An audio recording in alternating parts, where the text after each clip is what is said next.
2025.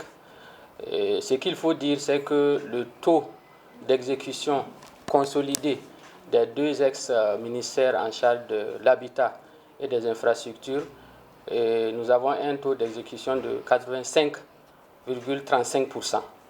Et pour le compte du ministère des infrastructures, en 2025, nous pouvons retenir dans l'objectif de sauvegarde du patrimoine routier l'entretien de plus de 1300 km de routes qui ont été entretenues, y compris également les pistes rurales.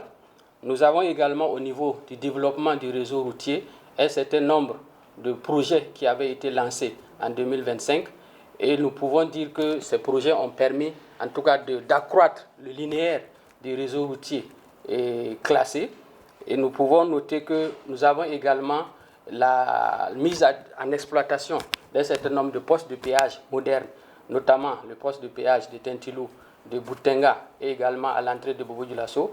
Donc, ce qui permet naturellement de pouvoir, en tout cas, améliorer la gestion du trafic routier.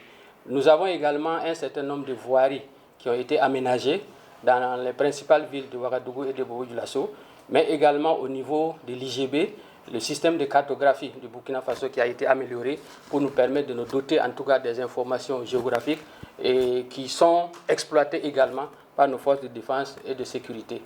Pour le compte de l'ex-ministère en charge de l'habitat, un certain nombre de résultats aussi ont été atteints, notamment dans le domaine de la production de logements décents.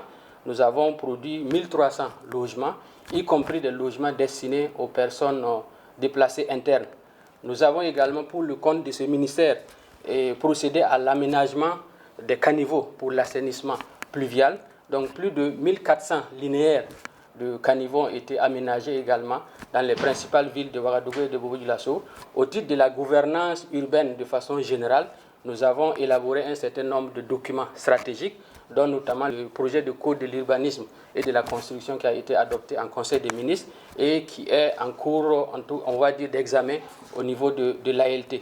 Nous avons également avancé dans la stratégie nationale de reconfiguration urbaine, qui est ce document stratégique qui nous permet de prendre en compte le défi sécuritaire dans le réaménagement, la réarticulation en tout cas de nos villes, surtout dans les zones à fort défi sécuritaire.